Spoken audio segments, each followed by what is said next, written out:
Okay जी, good afternoon. कल हमने start कर दिया था आपका +1 का अकाउंट्स का बैच, ठीक है, जिसमें हमने सिलेबस की डिस्कशन की थी। लेकिन मैं आपको ना कल ये बताना तो भूल ही गया था कि आपका एग्जाम कितने मार्क्स का आना है। ठीक है, तो एग्जाम जो स्कूल में होता है ना, जर्नली वो 80 मार्क्स का होता है, लेकिन ऑन एन एवरेज कई बार वो असेसमेंट रख लेते हैं 20 मार्क्स की, या फिर फाइनल में वो 100 मार्क्स का ही रख लेते हैं पूरा पेपर। तो उसमें से अगर 80 है तो उसमें से 27 वाला पास होता है, 100 है तो उसमें से 33 वाला पास होता है, या 35 वाला, वो तो स्कूल के अकॉर्डिंग होता है।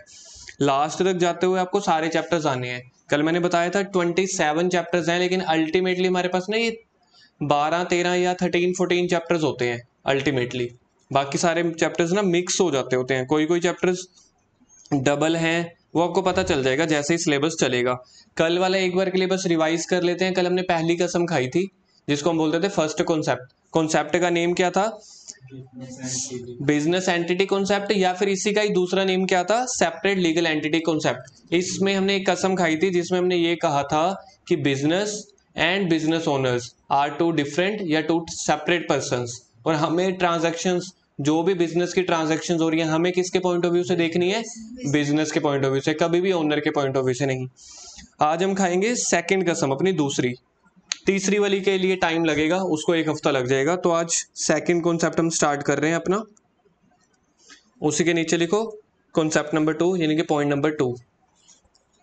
प्रिया, आपने हेडिंग नहीं डाली हुई कॉन्सेप्ट के ऊपर? अच्छा, यहां पे डाली हुई है। आगे point number 2, accrual basis, ACCRUAL, ACCRUAL, accrual basis of accounting.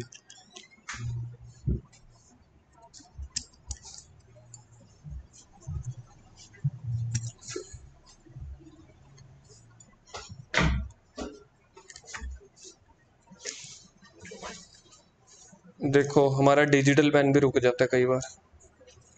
चलो, चल गया। कल हमने सीखा था सेपरेट लीगल एंटिटी, आज हमारा सेकंड कॉन्सेप्ट क्या चल रहा है? Accrual basis. Accrual basis concept, या फिर इसी को बोल दिया जाता है एक्रूअल बेसिस ऑफ अकाउंटिंग। मैं नॉर्मली आप लोगों से पूछता हूं, अगर आप लोग किसी बिजनेस में इन्वॉल्व हो, आप लोगों की कोई दुकान है या कोई बिजनेस है, आपने किसी किसी कस्टमर को कैश में सामान बेचा है, किसी किसी कस्टमर को उधार पे यानी कि क्रेडिट पे, तो आप बिजनेस का प्रॉफिट जो कैलकुलेट करोगे, चलो प्रॉफिट की बात तो बाद में, आप बिजनेस में आपके पास ना एक दिन के कम से कम 300-400 कस्टमर्स आते हैं।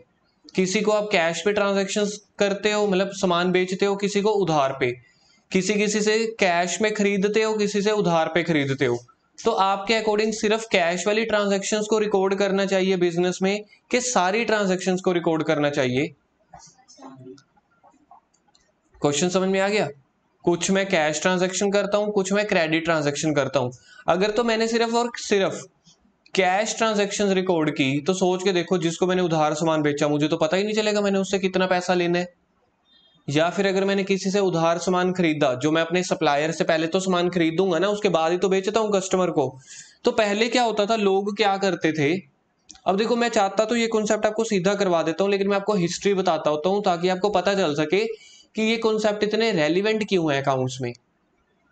पहले क्या होता था, लोग पता क्या करते थे? सिर्फ कैश की ट्रांजैक्शंस को रिकॉर्ड करते थे।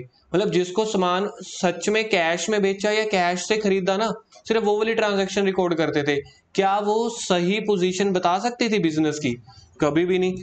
फॉर एग्जाम्पल, ध्यान से देखो भी, यहाँ पे मैंने ये 100 रुपीज कैश में बेचा, ये 200 कैश में बेचा, ये 300 कैश में बेचा। यहाँ पे जब मैं क्रेडिट पे मैंने बेची, मैंने एक ही बार 10,000 का सामान बेच दिया। कैश पे मैंने देखो इतनी सारी ट्रांजैक्शन की, लेकिन टोटल 600 का सामान बेचा। क्रेडिट पे मैंने एक ही ट्रांजैक्शन की, लेकिन टोटल 10,000 का। पहले वाले लोग पता क्या करते थे? सिर्फ कैश ट्रांजैक्शंस को रिकॉर्ड कर देते थे। कहते क्रेडिट का क्या है, अभी कौन सा पैसा आया है, तो जब पैसा आया ही नहीं हम डायरी पे क्यों लिखें? लेकिन यहाँ पे अकाउंट्स में हमने डायरी पे नहीं लिखना होता है। अकाउंट्स के बहुत सारी स्टेजेस होती हैं, आज मैं आपको करवाऊंगा क्या क्या स्टेजेस होती हैं जो प्रैक्टिकल लाइफ में होती हैं। तो कहते हैं कि हम ना कैश में नहीं रिकॉर्ड, सिर्फ हम कैश की ट्रांजैक्शन को नहीं रिकॉर्ड करेंगे। अगर हमने सिर्फ कैश की ट्रांजैक्शन को रिकॉर्ड किया, फिर तो आपकी इनकम्प्लीट इंफॉर्मेशन हो जाएगी ना वो तो। क्योंकि आपके पास कंप्लीट इंफॉर्मेशन क्या है, कैश प्लस क्रेडिट। अब दूसरी चीज क्या होती थी, जितनी भी आप सेल करते हो ना, सेल करेंगे तो हमें प्रॉफिट तो होगा ना। कल आप लोगों ने मेरा इतना मन करवाया, मैं शाम को पिज्जा खाने चला गया, डोमिनोज बंद था, फिर मुझे ईगल मॉडल जाना पड़ा। ऐसे मन नहीं करवाते होते। तो अब सोच के देखो, जब हमने इतनी सारी ट्रांजैक्शन की है, कैश में भी सामान बेचा है और क्रेडिट पे भी, तो जो मेरा प्रॉफिट है, ऑब्वियस है जब मैं सेल करूंगा प्रॉफिट तो होगा ना। तो जितना भी प्रॉफिट होता है, प्रॉफिट आप कमा रहे हो ना इंडिया में, तो ये भारतीय सरकार को ना ये हजम नहीं होती चीज। वो कह रहे हैं आप ना पाप कर रहे हो। क्या का पाप? पैसे कमाने का। भैया अब हमने क्या अपना पेट नहीं पालना, पढ़ाई नहीं करनी, सामान नहीं खरीदना, इनकम तो कमानी पड़ेगी ना, पैसा तो कमाना पड़ेगा। लेकिन इंडियन गवर्नमेंट के अकॉर्डिंग पता क्या है, ये पाप है। फिर पापों की क्या मिलती है आपको? सजा। मतलब जो भी आपने इनकम कमाई ना प्रॉफिट, उसके ऊपर इनकम टैक्स लगता है। सर कल हमने देखा तो था जीएसटी। जीएसटी तो वो टैक्स होता है जो सामान के बेचने और खरीदने के ऊपर लगता है। इनकम टैक्स क्या होता है? पूरे साल में इंडिया में अगर आप जितना भी पैसा कमाते हो ना, उसके ऊपर इंडियन गवर्नमेंट को आपको टैक्स भरना पड़ता है। अल्टीमेटली जो आपकी पूरी अकाउंटिंग का क्रक्स है ना, ये जहां पे भी आपको ये लगेगा ना सर ये कॉन्सेप्ट तो अच्छा नहीं है, ऐसे नहीं होना चाहिए, इसके हिसाब से तो ये होना चाहिए, तो वहां पे समझ लेना गवर्नमेंट जबरदस्ती बीच में आती है। गवर्नमेंट कहती है नहीं ये करो। गवर्नमेंट ना जान जान के आपको पता है क्या कहती है, कि आपका प्रॉफिट ज्यादा से ज्यादा हो। जितना ज्यादा प्रॉफिट होगा उतना ज्यादा टैक्स भरना पड़ेगा, जितनी ज्यादा इनकम उतना ज्यादा इनकम टैक्स। हम भी ठहरे हिंदुस्तानी, जुगाड़ लगाने में सबसे माहिर। हमने क्या किया, इतनी सारी कैश ट्रांजैक्शंस कर दी, इतनी सारी क्रेडिट। हमने जब लास्ट में ना, सर ये हमें इनकम टैक्स कैसे भरना पड़ता है, गवर्नमेंट हमारे घर पे आती है टैक्स लेने की, हमें जाना पड़ता है? आजकल सब कुछ ऑनलाइन होता है। सर क्या हमारे पेरेंट्स या हमारे सीनियर या जो हमारे बड़े भाई वगैरह हैं वो भी भरते होंगे? अगर आप इन एक साल में 2.5 लाख रुपए तक का पैसा कमा रहे हो ना, 2.5 लाख रुपए, तब इनकम टैक्स नहीं भरना पड़ता। मतलब जो इंसान एक साल में 2.5 लाख रुपए से ज्यादा कमा रहा है उसको भरना पड़ता है सिर्फ। तो आपके मैंने 2 डाउट सोल्व कर दिए। क्या क्या चीजें, जितनी भी आप इनकम कमाओगे, चाहे मैं ट्यूशन वाला कमा रहा हूं, चाहे मैंने ऑफिस खोल दिया, चाहे भाटिया बुक स्टोर वाला है, चाहे रेस्टोरेंट वाला है, चाहे मेडिकल वाला है, कोई भी तरह का इंसान है, किसी भी तरह की दुकान है, समझ गए, किसी भी तरह की, चाहे वो मोबाइल की शॉप है, चाहे कपड़ों की, चाहे जूतों की, चाहे रेस्टोरेंट है, चाहे ट्यूशन पढ़ा रहा है, जिसने एक साल में 2.5 लाख रुपए से ज्यादा का प्रॉफिट कमाया उसको क्या भरना पड़ेगा? Income tax. क्योंकि उसने इनकम कमाई, गवर्नमेंट कह रही है इनकम कमा रहे हो, पाप कर रहे हो, पापों की सजा मिलेगी, यानी कि इनकम टैक्स भरना पड़ेगा। हर चीज ना इसी इनकम टैक्स को बीच में रख के ये अकाउंटिंग के रूल्स बने हुए हैं। जब भी हम शुरू से लेकर जब तक हमारा सिलेबस एंड में खत्म होगा ना, कल मैंने आपको बताया था आपका 3-4 बार रिवीजन हो जाएगी एंड तक जाते जाते, तब आपको काफी चीजें क्लियर हो जाएंगी कि अच्छा ये कॉन्सेप्ट इसलिए बने हुए हैं ताकि इंडियन गवर्नमेंट भी ये सारा डेटा को, सारे अकाउंटिंग को चेक कर सके और अपना टैक्स वसूल कर सके। और ये सारी टैक्स कैसे भरा जाता है? ऑनलाइन। अभी हमारे लिए ये कॉन्सेप्ट नहीं है, मेरे को बस ये बताना था जितनी इनकम उतना इनकम टैक्स। और मैंने क्या बात शुरू की थी, हिंदुस्तानी क्या होते हैं? जुगाड़ लगाने वाले। मतलब कि कहीं ना कहीं से प्लानिंग कर लेंगे, कोई ना कोई अपना ऐसा दिमाग चलाते हैं ना भैया, मजा ही आ जाता है। जब इनकम टैक्स भरने की बारी आई, इनकम टैक्स साल में एक बार भरते हैं, पूरे साल का इकट्ठा। पूरे साल में कब अपने इनकम टैक्स भरना होता है? जब हम 2.5 लाख रुपए से ज्यादा कमा रहे हो। चीज समझ में आ गई? अब मैंने क्या किया, जब मैं गवर्नमेंट को ना इंफॉर्मेशन फाइल करने वाला था, इंफॉर्मेशन जब मैं गवर्नमेंट को फाइल करने वाला था, इसको बोलते हैं इनकम टैक्स रिटर्न, ITR। तो मैंने पता है क्या दिखाया गवर्नमेंट को, कि सर मैंने तो ना ये इस फिगर्स को ना मैं चेंज कर रहा हूँ, इसको मैं कर देता हूँ 60,000, इसको कर देता हूँ 10 लाख। तो आपने पता है गवर्नमेंट को क्या बोला? सर हमारी तो जो कैश ट्रांजेक्शन है ना 60,000 की है, और अब 60,000 तो 2.5 लाख रुपए से कम है, तो हम तो इनकम टैक्स देंगे नहीं। मैं नाचता नाचता घर को चला गया। गवर्नमेंट ने पहले ही अपने अधिकारी और पुलिस वाले घर भेज दिए। कहते भैया ये नहीं चलेगा। कहते आपने पूरा सामान 60,000 का प्लस 10 लाख का, टोटल 10,60,000 पे आपने इनकम कमाई है, टोटल 10,60,000 पे, तो आपको उसके ऊपर इनकम टैक्स भरना पड़ेगा, सिर्फ कैश ट्रांजैक्शन के ऊपर नहीं। फिर बंदा कहता काउंटर अटैक में, कहता सर ध्यान से देखो ये मेरी कैश ट्रांजैक्शन है, ये पैसा तो मुझे मिल गया, आप इसके ऊपर मुझसे इनकम टैक्स ले लो, लेकिन आपका खुद का ही लो क्या बोलता है कि 2.5 लाख रुपए तक तो है नहीं, इसलिए तो मैं नाचा। कहते नहीं जी नहीं, ऐसे नहीं, क्रेडिट ट्रांजैक्शन को भी ऐड करना पड़ेगा 10 लाख को, पूरा 10,60,000 हम बनाएंगे। कहते लेकिन मुझे कस्टमर ने तो पैसे दिए ही नहीं। कौन बोल रहा है ऐसा? बिजनेसमैन बोल रहा है। किसको? गवर्नमेंट को या इनकम टैक्स वालों को। कहता कस्टमर से पैसा मिला चाहे नहीं मिला ये आपकी सिरदर्दी है, पंडित बुलाओ, गुंडे बुलाओ, मनी रिकवरी वाले लोग बुलाओ, उससे पैसा रिकवर करो। आपने सामान बेचा है, आपका ग्राहक है, तो जिम्मेवारी भी किसकी हुई? आपकी। टैक्स भरने की जिम्मेवारी किसकी? आपकी। कहता ऐसे भी तो हो सकता है ना, आप हो कौन? हिंदुस्तानी।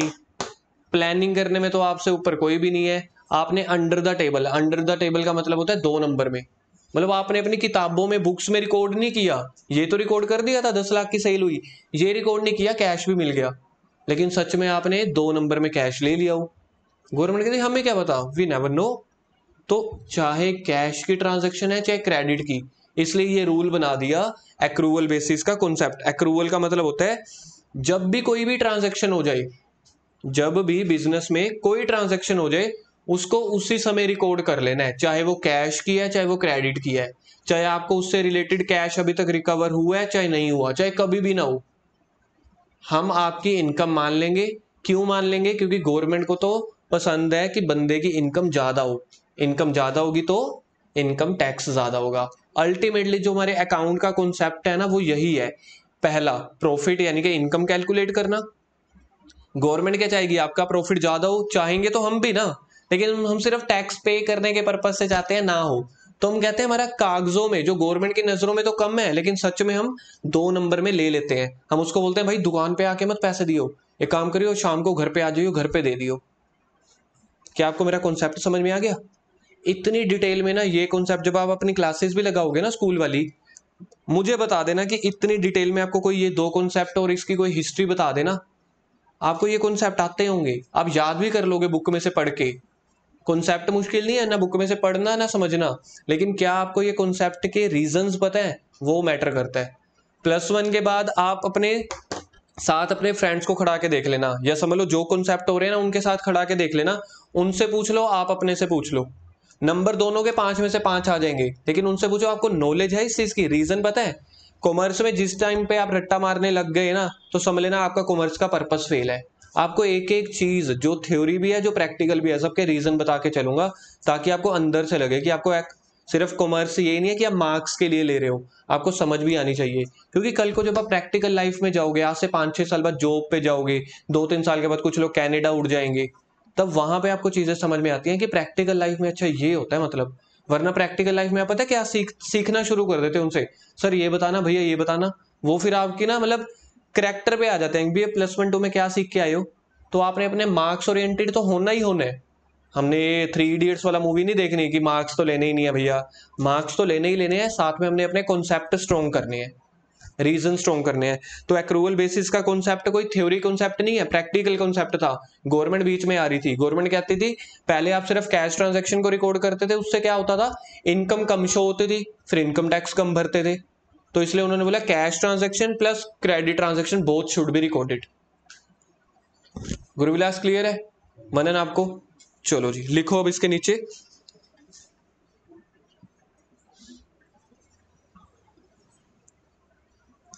जो मैं आपको बता रहा था ना, 2 चीजें मैटर करती हैं अकाउंट्स में।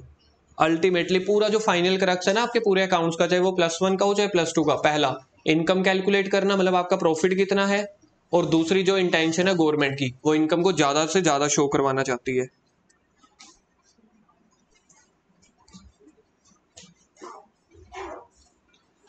इसलिए गवर्नमेंट ने और इस कॉन्सेप्ट ने क्या आदेश दिया भारत के सारे बिजनेसेस को, चाहे वो पार्टनरशिप फर्म का हो चाहे बड़ी बड़ी कंपनीज का हो, उन्होंने ये आदेश दिया कोई भी सेल की ट्रांजैक्शन या परचेज की जब भी हो जाए ना, उसको उसी टाइम रिकॉर्ड कर लो। ये नहीं वेट करना कि आपको कैश मिल चुका है कि नहीं मिला, आपके कस्टमर पे कर गए या नहीं पे कर गए। ठीक है, लिखो first arrow, as per this concept. मैं ना आपको थ्योरी में ना हमेशा इंग्लिश हिंदी मिक्स लेकर चलूंगा, ताकि आपको ये ना लगे कि बुक्स की तरह आपको रीड आउट करना है। बुक्स में तो सारी डिटेलिंग दी हुई है, मैंने तो आपको कॉन्सेप्ट समझा के चलने हैं, तो हम इंग्लिश हिंदी मिक्स यूज करेंगे। एज पर दिस कॉन्सेप्ट, अगर आपको हिंदी लिखनी है हिंदी लिख लेना, व्हाट्सएप लैंग्वेज लिखनी है वो लिख देना। आती है हिंदी लिखनी? पढ़नी तो आती होगी। ठीक है, मैं हिंदी में लिखता हूं, कोई भी ट्रांजेक्शन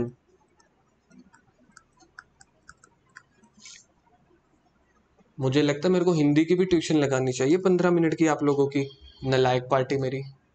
कोई भी ट्रांजैक्शन जब भी हो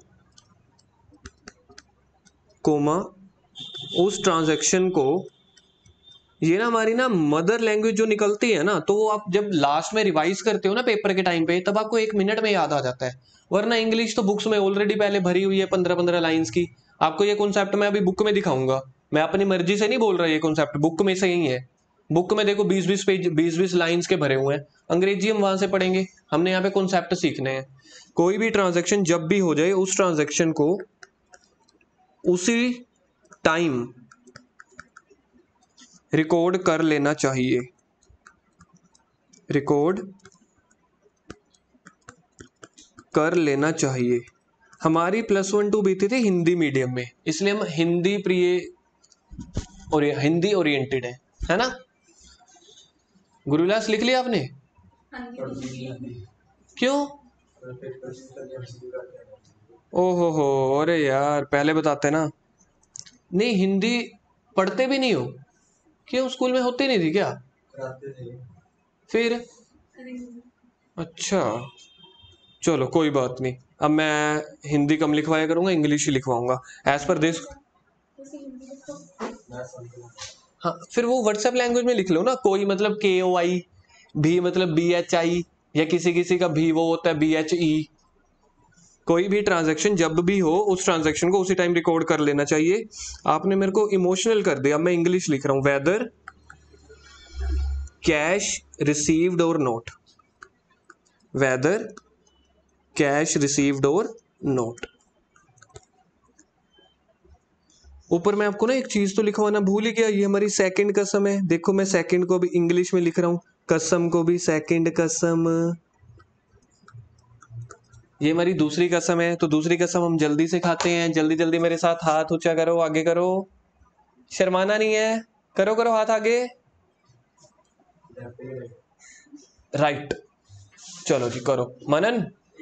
हाँ, एज पर दिस कॉन्सेप्ट, बोलो बोलो मेरे साथ बोलो, एज पर दिस कॉन्सेप्ट कोई ट्रांजैक्शन जब भी हो, बोलो बोलो सारे, कोई ट्रांजैक्शन जब भी हो उसे उसी टाइम रिकॉर्ड कर लेना चाहिए। बोलो, उसे उसी टाइम रिकॉर्ड कर लेना चाहिए, चाहे कैश मिले चाहे नहीं मिला। बोलो यार, दिव्या बोलो, मनन बोलो। अच्छा चलो मैं ये आपके बिहाफ पे कसम खाता हूं, छोड़ो आप लोग अभी शर्मा रहे हो ना। ये कॉन्सेप्ट क्या कहता है, कोई ट्रांजैक्शन जब भी हो जाए उसे उसी टाइम रिकॉर्ड कर लेना चाहिए, whether cash has been received और नोट। सर इसका मतलब ये हम लिखना चाहते हैं, क्या लिखना चाहते हो? It means all transactions, it means all transactions whether cash or credit, whether cash or credit are to be recorded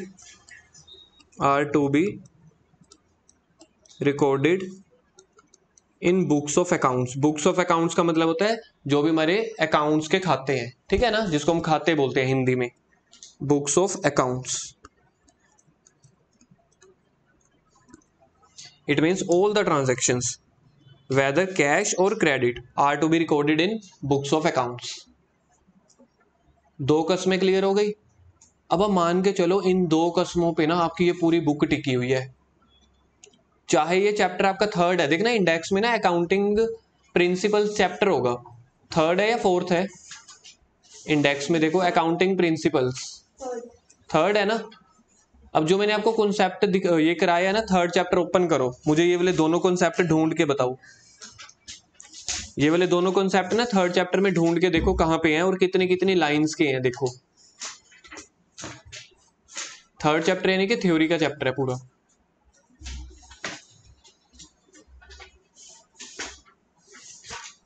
मनन बहुत आगे चले गए।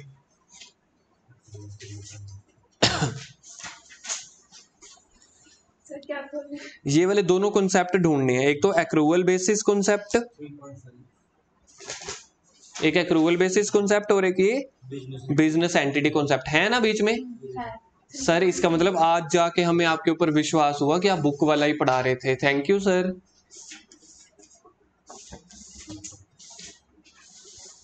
मिल गया बिजनेस एंटिटी कॉन्सेप्ट। कितनी लाइंस का है देखो, 12-15 लाइंस तो होंगी, पूरे पेज दी है।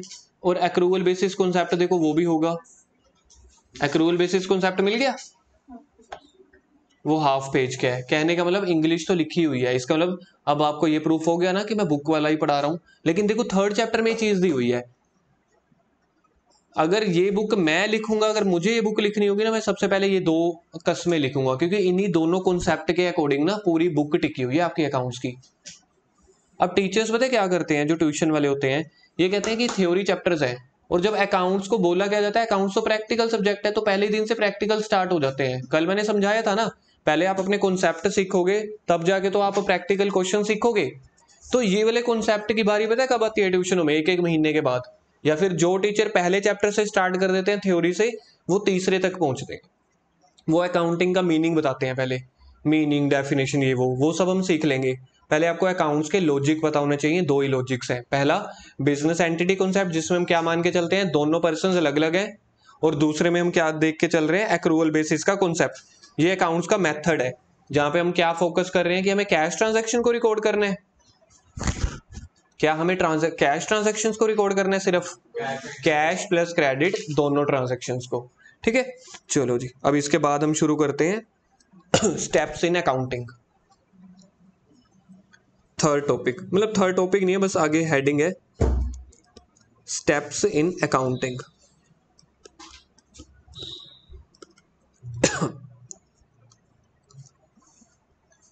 फाइनली अब आपके प्रैक्टिकल वाले चैप्टर शुरू हो जाएंगे इन स्टेप्स के अकॉर्डिंग। ठीक है, अभी मैं प्रैक्टिकल नहीं करवाने लगा, वो प्रैक्टिकल जो जो चैप्टर्स है ना उनकी समरी देने वाला हूं, ताकि आपको जब चैप्टर करोगे आपको पता चल जाएगा कि अच्छा ये स्टेप्स तो मुझे ऑलरेडी पता है। तो इसमें स्टेप नंबर 1 क्या होता है, आइडेंटिफाई द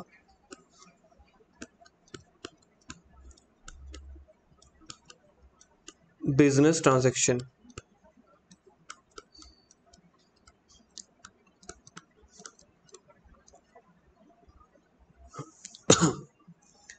अब आपको ना करना क्या है, देखो थोड़ी सी ना वो करनी है ड्राइंग। सर अकाउंट्स पढ़ा रहे हो, ड्राइंग पढ़ा रहे हो, बच्चे ध्यान से देखो।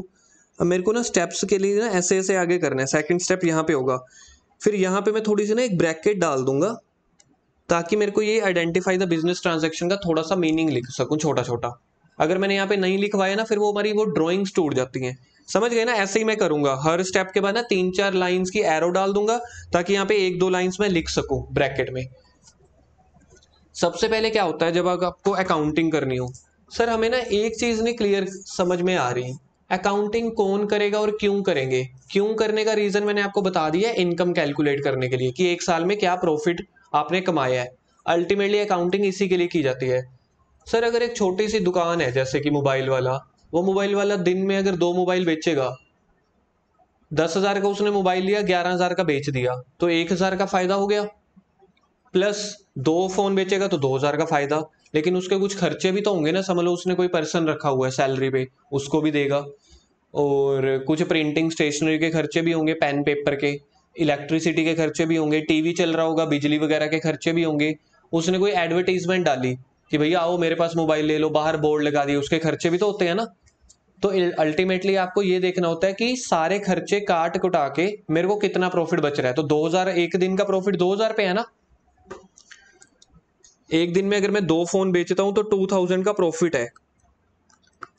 पूरे महीने का प्रॉफिट कितना हुआ,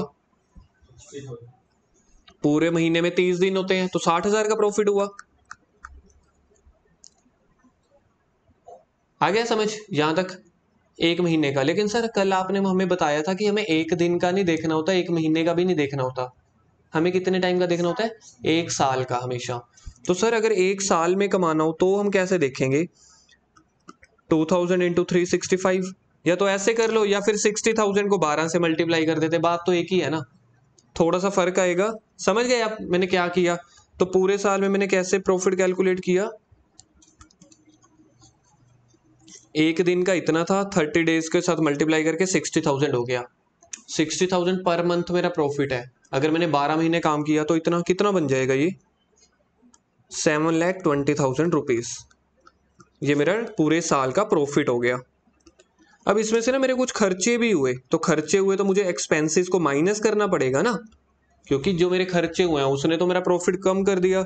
जैसे कि मैंने 20,000 की इलेक्ट्रिसिटी भरी पूरे साल में, मैंने 1,00,000 रुपीज़ सैलरी पे कर दी, ऐसे ऐसे अपने बहुत सारे खर्चे पे कर दिए, तो बाकी कितना आपके पास प्रॉफिट, इसको बोलते हैं नेट प्रॉफिट। कौन सा प्रॉफिट बोलते हैं इसको? Net profit, 6,00,000 rupees. तो गवर्नमेंट आपके ऊपर जो टैक्स लेगी ना वो 6,00,000 के ऊपर लेगी। क्यों? क्योंकि आपको बिजनेस में हमने चाहे 7,20,000 रुपये कमाया है, लेकिन 1,20,000 रुपये का हमने खर्चा भी तो किया है ना। तो हमने अल्टीमेटली कितनी कमाई की है? 6,00,000 रुपए की। तो 6,00,000 रुपए के ऊपर आपका टैक्स लगता है। अब बिजनेस में जैसे मैंने आपको बताया है, कुछ मैंने सेल किया, कुछ मैंने परचेज किया, कुछ मैंने बिजली के बिल भरे, कुछ मैंने सैलरी पे की। ये सारी चीजों को ना क्या बोला जाता है अपने अकाउंट्स में? Business transactions. क्या बोला जाता है? Business transaction. बिजनेस ट्रांजैक्शन का मतलब और कुछ भी नहीं होता। नॉर्मली जो दुकानदार बंदा करता है, किसी को पैसे दिए, किसी से लिए, कभी एसेट खरीद ली। एसेट का मतलब होता है कोई स्कूटर खरीद लिया, टीवी खरीद लिया एलसीडी लगाने के लिए, कोई भी चीज है, तो उसको बोलते हैं बिजनेस ट्रांजैक्शन। तो सबसे पहला जो आपकी अकाउंटिंग का स्टेप्स होता है ना, वो होता है कि बिजनेस ट्रांजैक्शन आइडेंटिफाई करो। फॉर एग्जाम्पल, वेदर, लिखो यहां पे, whether any transaction is, whether any transaction is related with sale, purchase, whether any transaction is related with, लिख रहे हो ना, whether any transaction is related with sale, purchase, expenses, etc.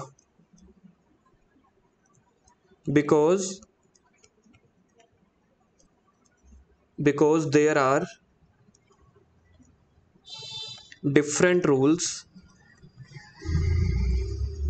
for different transactions, because there are different rules for different transactions। मैंने थोड़ी short form use कर ली, आप पूरा लिख लेना।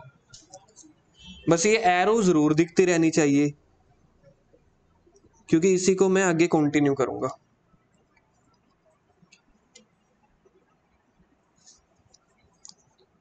तो फर्स्ट स्टेप क्या होता है अकाउंटिंग में?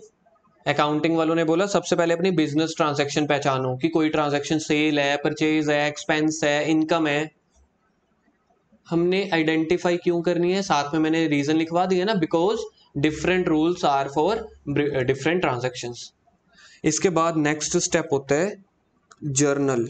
ये अब आप पहली बार सुनने वाले हो। अब आपके पास अकाउंटिंग टर्म्स शुरू हो चुकी हैं। ये पहली अकाउंटिंग टर्म है जर्नल। जर्नल को हम क्या लिखते हैं? Books of original entry.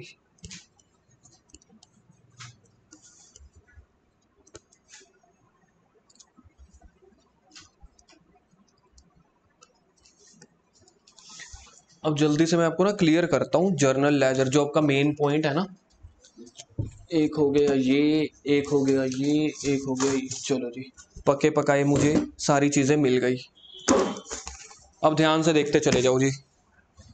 कोई भी चीज थ्योरी नहीं रहने वाली आपके लिए। कोई भी चीज ऐसे नहीं मैं आपको कराऊंगा कि आपको ये लगे कि मेरे को याद करना है, कुछ भी ऐसा नहीं रहेगा। हर चीज की प्रैक्टिकल एग्जांपल दूंगा। अब देखो 3-4 तरह की बुक्स होती हैं, जैसे मैंने आपको बताया अकाउंटिंग के स्टेप शुरू हो चुके हैं ना। मनन अभी यहाँ पे देख लो, मैं लिखने के लिए टाइम दे दूंगा। सबसे पहला जो बिजनेस का स्टेप क्या होता है? बिजनेस ट्रांजैक्शन को आइडेंटिफाई करना। मैंने आइडेंटिफाई कर लिया कि कोई चीज मैं खरीद रहा हूं कि बेच रहा हूं। बहुत आसान होता है कि ये मेरा खर्चा है कि मेरी इनकम है। इसके बाद आपको ना ट्रांजैक्शन, अब जैसे सोचो रिलायंस कंपनी का नाम किसने सुना हुआ है? सुना हुआ है रिलायंस। रिलायंस के अंदर जियो भी है, रिलायंस ट्रेंड भी है, ठीक है। और रिलायंस का जो मेन काम पता है आपको क्या है? सबसे फेमस काम, पेट्रोलियम। जो रिलायंस का सबसे मेन काम है ना, वो पेट्रोलियम है। समुद्र में से पेट्रोल वगैरह निकालना, उसको फिल्टर करके आगे आगे बेचना। अब रिलायंस वाली कंपनी, उसके अंदर कम से कम 10-10 हजार तो वर्कर है। 10,000 वर्कर, रोज उनको सैलरी देनी है, उनको वेजेस देने हैं, कहीं से सामान खरीदना है, कहीं पे बेचना है, बैंक से लोन लेना है, बैंक को लोन वापस करना है। तो कितनी सारी ट्रांजैक्शन होती है ना। तो बिजनेस में कोई भी ट्रांजैक्शन हो जाए, एक्रूवल बेसिस में क्या सीखा था? एक्रूवल बेसिस, सेकंड कसम। कोई भी ट्रांजैक्शन जब हो जाए उसी को उसी टाइम रिकॉर्ड कर लो, चाहे कैश की है चाहे क्रेडिट की। सोच के देखो रिलायंस कंपनी कितनी बड़ी है। पूरे इंडिया में जिसकी इतनी सारी तो फैक्ट्रीज हैं, कितने सारे उसके वर्कर होंगे, कितने बैंक से वो लोन लेता होगा, कितने सारे उसके कस्टमर होते होंगे, तो हर किसी के साथ ट्रांजैक्शन होती है ना। तो सारी ट्रांजैक्शन जिस टाइम होती चली जा रही है ना, तो हमने बड़े सारे अकाउंटेंट रखे हुए हैं। अब मुकेश अंबानी खुद थोड़ी ना अकाउंट संभालेगा, वो तो अपना बिजनेस करने पे ध्यान देगा ना। तो अकाउंट्स कौन संभालते हैं? जब हम लोग पढ़ लिख के बड़े हो जाते हैं ना, किसी ने बीकॉम कर ली, तो हम वहां पे जॉब करते हैं एज एन अकाउंटेंट की। तो आप अकाउंटेंट बनने की राह पे हो। सिर्फ अकाउंटेंट नहीं, बहुत सारी फील्ड होती है आगे। तो फिर वो क्या करते हैं, बिजनेस में कोई ट्रांजेक्शन होगी ना, उसको रिकॉर्ड कर ली। अब आज क्या डेट है, समझ लो 1 अप्रैल है फॉर एग्जाम्पल। 1 अप्रैल को 400 बिजनेस एंट्रीज हुई, तो ये उन्होंने एक बुक रखी। पहली ट्रांजैक्शन हुई कि मैंने किसी को सामान बेचा, मैंने यहाँ पे लिख लिया कि 5,000 का सामान बेचा। मैंने 2,000 का सामान खरीदा, वो भी लिख लिया। मैंने किसी को इतनी सैलरी दे दी, ये लिख लिया। अब 10,000 वर्कर है, एक दिन में कम से कम 500 वर्कर आ जाते हैं सैलरी मांगने, मेरे को सारी लिखनी है। मैंने बैंक से इतना लोन लिया, तो मैंने ये भी लिख दिया। मैंने बैंक को लोन रीपे कर दिया, करते करते ये मेरी सारी बुक भर गई। जब ट्रांजैक्शन पहली बार हो रही होती है ओरिजिनली, तो उसको जिस बुक में रिकॉर्ड करते हो उसको बोलते हैं जर्नल बुक। ठीक है, जर्नल बुक किसको बोलते हैं? जब आप ओरिजिनल ट्रांजैक्शन को पहली बार किसी बुक में रिकॉर्ड करते हो उसको बोलते हैं जर्नल बुक। बोलोगे एक बार मेरे साथ? जब हम किसी भी ट्रांजैक्शन को पहली बार रिकॉर्ड करते हैं, मतलब ओरिजिनल ट्रांजैक्शन को पहली बार किसी तो बुक में रिकॉर्ड करेंगे ना, तो उस बुक को बोलते हैं जर्नल। तो जर्नल बुक में जो भी ट्रांजैक्शन है, चाहे कैश की चाहे क्रेडिट की, बस जैसे सीरियल वाइज होती चली जा रही है लिखते चले जाओ। तो मैंने ये लिख दिया। अब ये देखो कितनी मोटी बुक बन गई ना, जर्नल की बन गई। तो इसको मैंने साइड पे रख दिया, ये लो जी जर्नल बुक यहाँ पे रख दी हमने।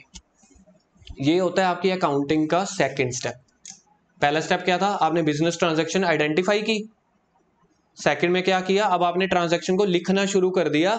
देखा जाए तो इंप्लीमेंटेशन स्टेज, ये आपकी पहली इंप्लीमेंटेशन स्टेज थी। जो भी ट्रांजैक्शन हुई 10,000 की, 5,000 की, 1 लाख की, 2 लाख की। सर कंपनी के अंदर 2 वर्कर का झगड़ा हो गया, ये ट्रांजैक्शन है? नहीं, ये ट्रांजैक्शन नहीं है। कहीं आप लिखो, चल भाई जर्नल उठा, करतार का और सरकार का क्या हो गया, झगड़ा हो गया। झगड़े को नहीं लिखना, आपने कौन सी ट्रांजैक्शन लिखनी है? जो सच में पैसों की फॉर्म में हुई पड़ी हो। हमें पैसों के अलावा ना कुछ सुनाई देता है ना कुछ दिखाई देता है। सर अगर कंपनी के बाहर किसी का एक्सीडेंट हो गया वो लिखना है? नहीं नहीं, वो भी नहीं लिखना। क्यों? क्योंकि पैसों में थोड़ी ना एक्सीडेंट हुआ है।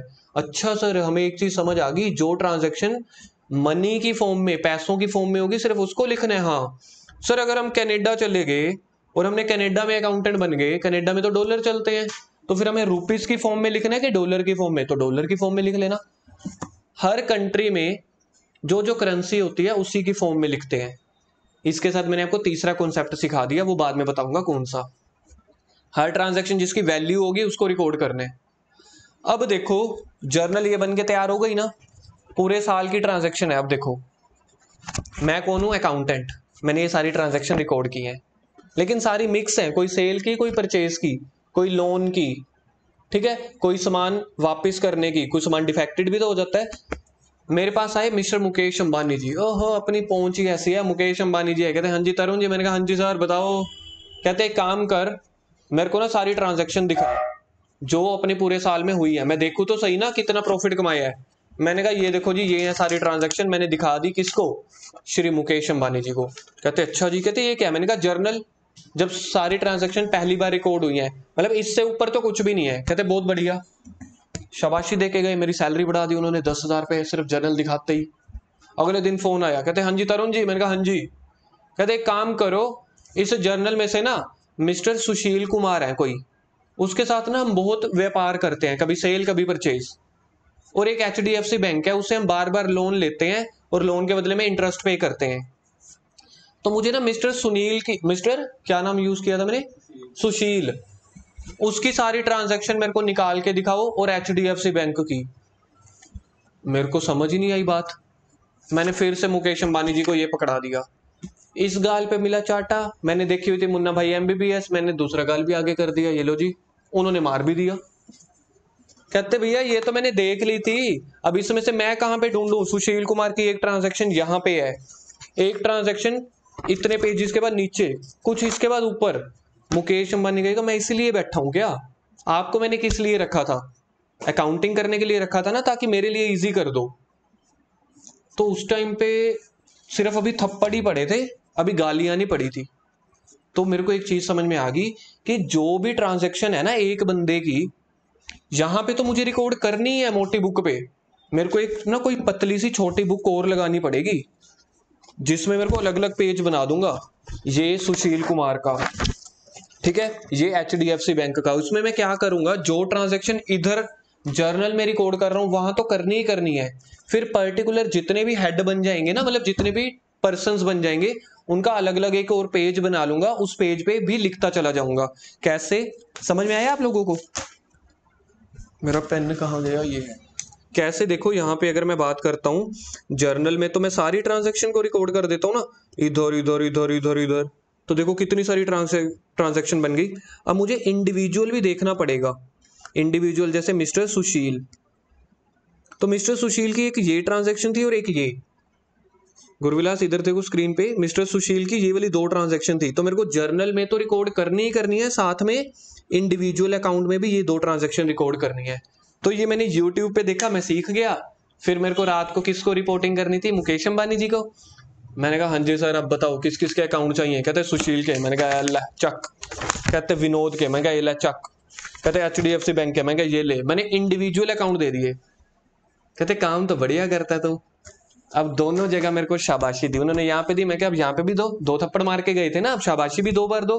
कहते बात तो सही है। इससे काम आसान हुआ मुकेश अंबानी जी का। यस, उसको जिस पार्टी की इंफॉर्मेशन चाहिए थी ना, उस पार्टी की इंफॉर्मेशन मिलने लग गई। उसको बोलते हैं लेजर। वो जर्नल का नेक्स्ट स्टेप होता है। क्या होता है वो? लेजर। लेजर यानी कि इंडिविजुअल स्टेप अगर आपको मिल जाए। यहां पे मैं क्या लिखूंगा, नेक्स्ट स्टेप क्या होता है? लेजर। ठीक है जी। अब मेरे को क्या बोला, अगले दिन फिर से फोन आया। वो कहानी रुक ही नहीं रही थी। वो मेरी टेस्टिंग कर रहे थे। कौन? अंबानी जी। उन्होंने इतनी सैलरी दी है मुझे। मैं भी तरुण सर के पास पढ़ के आया था। मैं कहा सब कुछ आता है। उन्होंने बोला अब एक काम करो, सुशील कुमार का ना मेरे को सिर्फ क्लोजिंग बैलेंस बताओ। क्लोजिंग बैलेंस का मतलब है 1 साल में हमने कई बार माल उनको खरीदा है, कई बार बेचा है। एंड रिजल्ट बताओ कि अल्टीमेटली हमने उसको कितना पैसा और पे करना है। मैंने फिर से उठाई अपनी, ये कौन सी बुक है? ये लेजर बुक। लेजर वाली बुक हमेशा जर्नल से पतली होती है, क्योंकि आप एक एक ट्रांजैक्शन को अलग अलग लिख देते हो। तो मैंने कहा ये लो जी, सुशील कुमार जी का। एक थप्पड़ इधर लगा, एक थप्पड़ इधर लगा, यहाँ पे ऐसे मुक्का लगा और 5-6 गालियों की बरसात हुई। अच्छे अच्छे शब्द कहे गए मुझे। कहते यार ये वाले सारी ट्रांजैक्शन तो एक एक ट्रांजैक्शन लिखी हुई है ना सुशील की, कभी इधर कभी इधर कभी इधर इधर।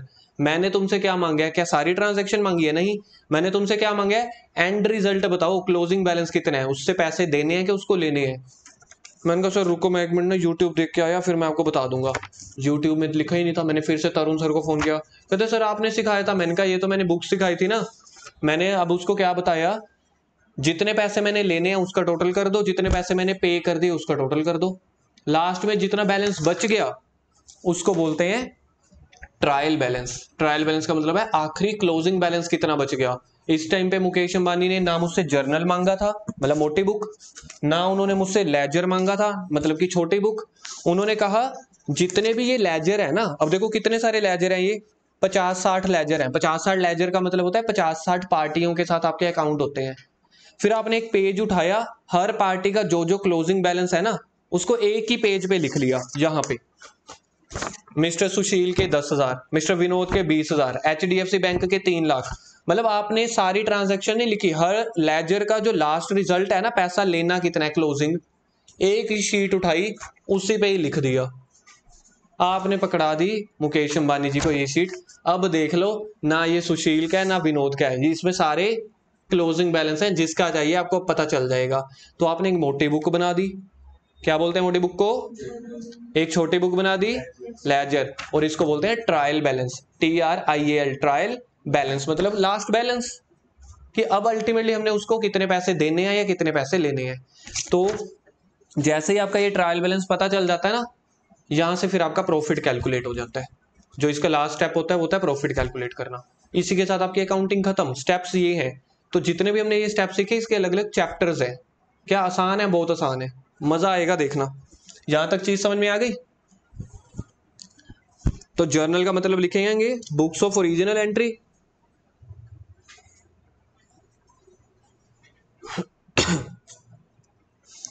इसका मीनिंग लिखेंगे ब्रैकेट में, in this book all transactions are recorded serial wise. All transactions are recorded serial wise, मतलब जैसे भी होती चली जा रही है उसको वैसे लिखते चले जाओ। In this book all transactions are recorded serial wise.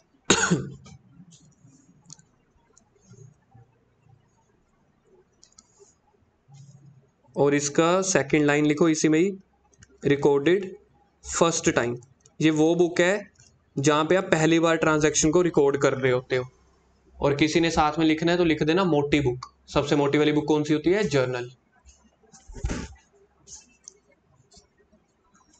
Laser, sir laser को कौन सी बुक्स बोलते हैं? इसको बोलते हैं बुक्स ऑफ प्रिंसिपल एंट्री। वो थी बुक्स ऑफ ओरिजिनल एंट्री, ये है बुक्स ऑफ प्रिंसिपल एंट्री।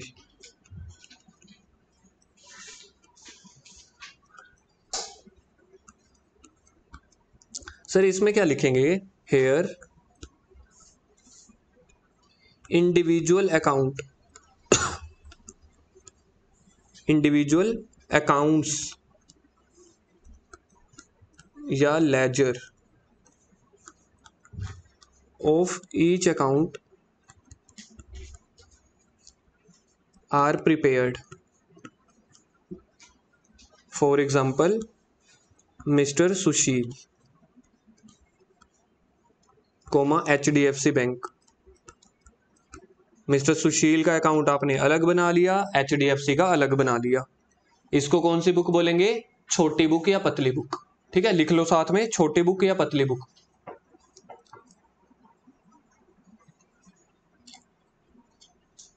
मैं इसके बाद भूल गया, कोई मुझे बता दो फोर्थ स्टेप क्या होता था? प्रॉफिट नहीं, एक होती थी मोटी बुक, एक होती थी छोटी book. Trial balance, yes good one, trial balance. Sir trial balance को कौन सी बुक बोलते हैं? इसको कोई बुक नहीं बोलते। सर फिर ट्रायल बैलेंस की कुछ तो लिखवाओ ना, ब्रैकेट में लिखो to find out the closing balance, to find out the closing balance of each ledger,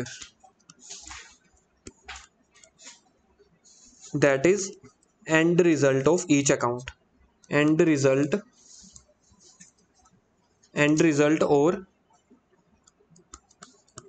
closing balance of each account।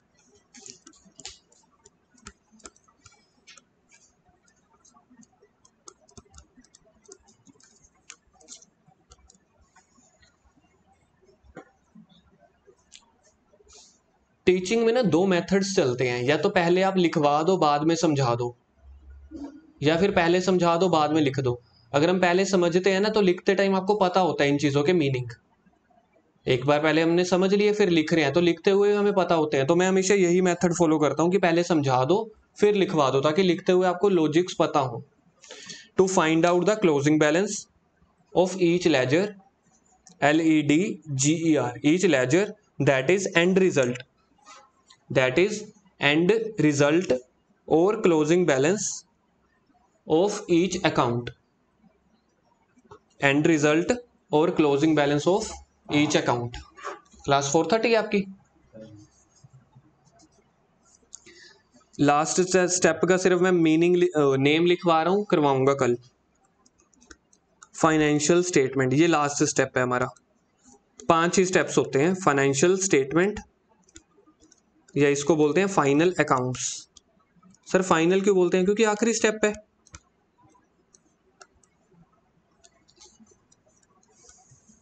The and, तो सर इसका लिखवाओगे नहीं, कल समझाऊंगा ना। अकाउंटिंग क्यों करते हैं?